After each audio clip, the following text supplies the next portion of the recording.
Hello, and welcome to today's presentation.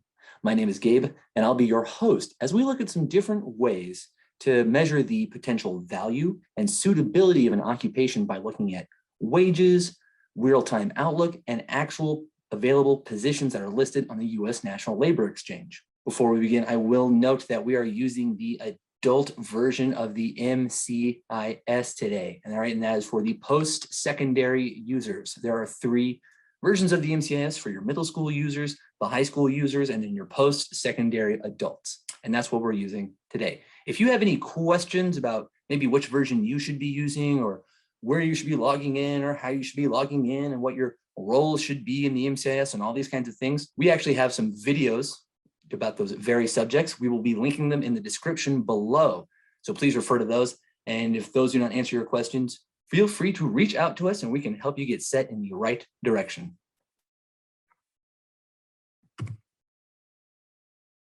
Now, just to dissuade potential fears, if there's anyone concerned here that there might be vast differences between the post-secondary MCIS and the high school MCIS, don't worry too much. The similarities are many and the differences are very, very few. Welcome to today's presentation.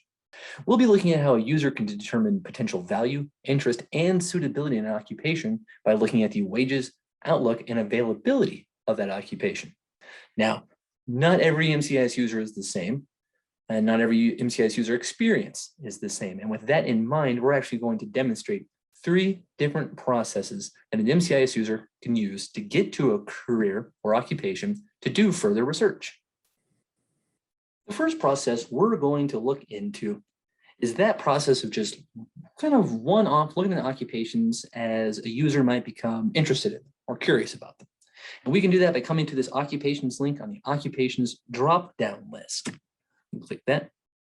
And it'll bring us to an A to Z list of all the different occupations that exist within the Montana Career Information System.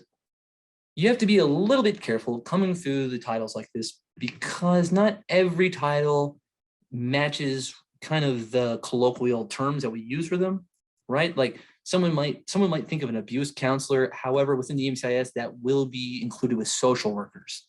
Or they might think of specifically being an actress, but that is going to be included with actors and acting, right? So it's always important to look around a little bit. If you don't see the exact occupation title that you're thinking of, it might be called something else somewhere else. So it's important to search around a little bit sometimes. Just as an example, we can go to, gosh, how about accountants and auditors? And we can start researching from here. From the at a glance page, we can determine that the wages are not really bad at all. It's a very large occupation, fast on average and very high. You know, as economies grow and there's more people and more businesses, there needs to be more accounting and auditing done. So that kind of tracks, right? We can see what some preparations and requirements might be. We can see what some working conditions might be. And if we have a user who's, if they're jiving with this and they're really liking it, that's great. Let's drill down and let's determine whether or not this is actually a suitable and valuable position to the user, right? And we can do that in a couple of ways. We can start with wages. The wage is really the number one deal maker or deal breaker for a lot of people.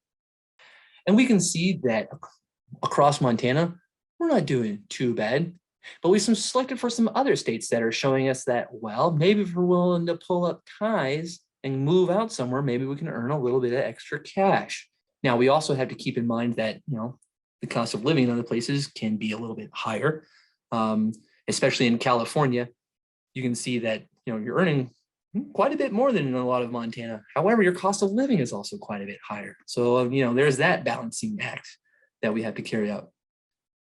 Now, let's just say that the wages are fine. They love the look of the wages. What is the point of a good wage if maybe there's not very good outlook, right? Maybe, that job's not going to be around in a couple of years because, some giant disaster came along and made us all stay at home for 2 years and shut our businesses down. What's the point of having such a good wage for a position that doesn't exist? That's why it's important to look at outlook, right? So we can come to the outlook and we can see that the outlook is very good for accountants and auditors. There is high employment basically everywhere you go. Here in Montana, we don't have quite as many people in the state as some other states have, and so there's not going to be quite as many accountants and auditors. But we can still see that there are a high number of openings, very high, matching the other states, right? Now, you might say to yourself, 38 is not really very high. Now, it's going to be relative to the number of positions in Montana and everything else. But if that's too small of a hiring pool for you, you don't feel comfortable, you say like, hey, 40 positions, but there's just not going to be what I want. I need somewhere that has more availability. You can look at California or Texas that has 17 or 15,000 more and say like, hey, there might be better availability, more options for me to find a place that really fits me right. So comparing wages and comparing outlook are very, very important.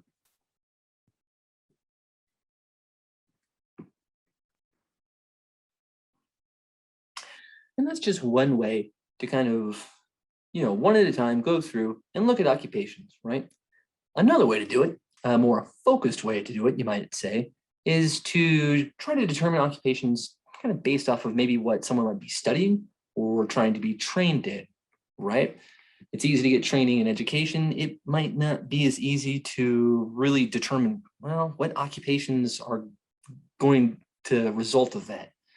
If we come up to the occupation drop-down list and we come down to programs of study, it will bring us to an A to Z list of different kinds of programs of study offered at all kinds of colleges and universities. There are a lot of users out there who, they know that they want the education, they want the training, but what does that do for them? They can come through here and look at their various programs of study that they might be interested. Let's just, in keeping with our theme here, accounting. They can come in here and say like, oh, well, yeah, I was liking the looks of this. That's why I was looking into in the first place, and business management, auditing, yada, yada, yada. If we come over to the left-hand box that we're always talking about, we're not going to see anything about wages and outlook because we're looking at programs of study, but we come down here and we see that there's this little occupations link, and that will bring us to a list of occupations that are related to that program of study in accounting, right? And you might be able to imagine that there's kind of a few of them. You can study accounting and become a lot more than just an accountant. All kinds of analysts, counselors, and examiners, clerks and specialists, investigators. There's the opportunities are endless, right? And just like we did before, we can click on any of these. Let's just say like, oh man, I didn't know that I could get into being a detective, being a PI, and go out and investigate people's various kinds of accounting fraud or something. Come here, look at this, and just like we did before, we'll look at the basic information. Let's see, we got some average growth. Ooh, not so many openings. Let's see, high school diploma equivalent. We can probably do all this. FBI agent, that could be a lot of fun. This just got really interesting, right? So let's drill down. Let's see where this interesting job is taking us. Let's look at some wages. We've got the same states selected. And we can see that detectives and criminal investigators are on average earning about the same or maybe a little more than police and sheriff patrols officers. So this could say like, well, if I was really interested in the law enforcement aspect of it, I could come down here and maybe get a more average kind of gig. Then that's not going to be so different in terms of wages and earnings and things like that. And there might even be more positions open because it's just police and sheriff's patrol officers rather than detectives and criminal investigators. We would have to check that in the Outlook, wouldn't we? And we can see that in Montana, we are very few versus other people's moderates down in Texas, 860 in California. That might be surprising to some people. And then 10 in Wyoming. That might make sense to folks. There's not so many people down there. So if you were interested in something like this, this might be telling you, hey, I'm probably going to have to leave Montana. One's tough. One's tough to compete for. If there's a few of you who want the job and there's only one, well, you might have to go somewhere where there's just a few more positions open for you, right? And that's the second way of coming in and finding some occupations to further research. Now, a third method, and possibly one of the least focused methods, but still one of the most important methods in getting to occupations, is using assessments and sorts and filters.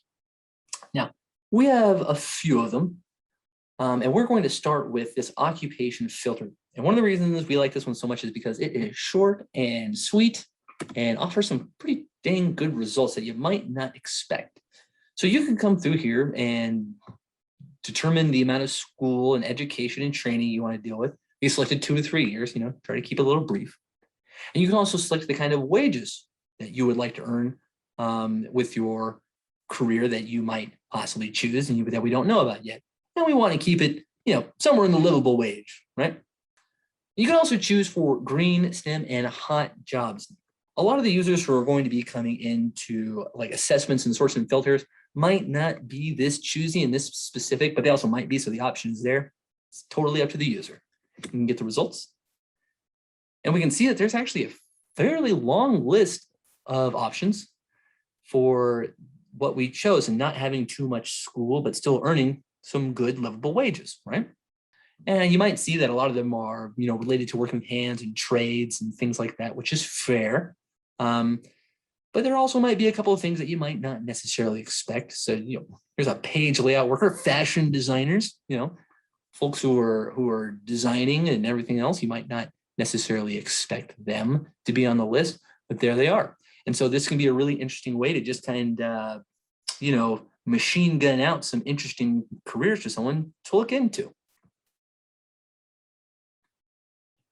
Now, the assessment we're going to have a look at, we have very many, but we're just going to have a look at one. And it's also going to be kind of a short one. It's going to be longer than this, but it's going to be a short one. And that's going to be our career cluster inventory assessment. And what it does is that you rate activities on a Likert scale, whether you really like them or you really don't like them or something in between.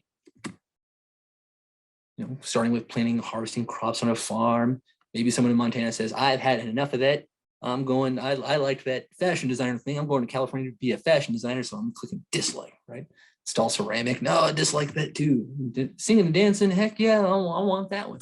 And you can just fill out the test as you see fit, right?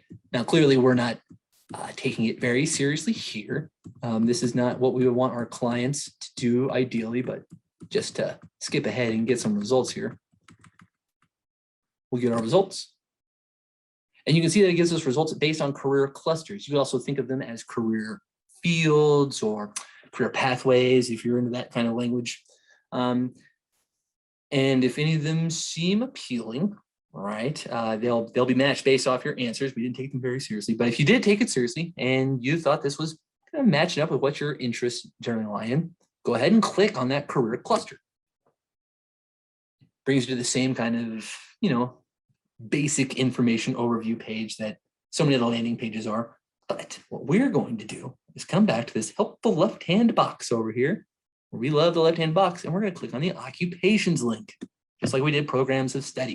And it's going to bring us to all the related occupations that are in this career cluster of government and public administration. And you can imagine that it's going to be, not maybe the most super exciting and glamorous jobs in the world, but hey, they've got to be done. And, most of them pay pretty good. If you work for the government, the benefits are all right. And those themselves can be big deal makers right there. And that is the third way of getting into occupations to really drill down and learn more about them. Now, learning about occupations, getting the theories about them and all this labor market data is great. But as it exists alone isn't super useful. What we need to do is see how that information compares to what's available in the real world. What's actually available in terms of hiring and positions that are open and everything, right? If there's a job you love the idea, then it pays $1 million a year, but there are no positions open, you can't be hired for it. That really does kind of some damage. That could, your deal maker just turned into a deal breaker. So how do we kind of compare the idealistic world of labor market data to the real world? Well, we're going to look at some real actual job postings. Now, to look at the job listings for any kind of occupation, we'd have to start with an occupation, right? So let's just come up here to the top of the list of agricultural inspectors and open it up. And we'll come through and we'll say, well, we like to look at this so far. Maybe the wages were okay and the outlook was all right. Let's see what this has to offer in terms of real-term job openings. We're going to come back to this helpful left-hand bar, right? We love the left-hand bar, and we're going to come to USNLX.com. That is the National Labor Exchange, the official job posting board. There's no scam postings, there's no Cutco, there's nothing crazy. Everything posted on National Labor Exchange is legit. It's verified by the government, or at least approved by the government, right? So we can click on that. And by default, because this is a Montana Career Information System, it searches for the state of Montana. But we can see that there are 8 jobs for agricultural inspector that are available. And we can click on any one of them and get the details for it below. All right. You might say to yourself, 8 positions. Well, 8 really isn't so very many. What if I need to look somewhere else? Maybe an agricultural inspector in California has more job availability. Let's see. 24 in California. You know, we can vary for so many careers. We can really easily assume because there are so many more people, there's going to be more positions available. And in this case, we were correct. And like I said, this might be one of those deal makers or deal breakers. If someone was already kind of thinking about moving out to California, and they said, that's already where I wanted to go, and there's more job availability, get me on Hot Pads and Zillow and find me a place to live. That's where I'm going, right? So being able to look up real-time job offerings is one of the most important parts of the process, because that really lets you know whether or not the data you're looking at is, you know, verifiably true or not, right? Very important. And so that is our presentation today. Thank you very much for attending. And if you have any questions or comments or anything like that, feel free to reach out and contact us. We will be hosting more webinars after this one, so we hope you attend those as well. And thank you very much. Have a good rest of your afternoon.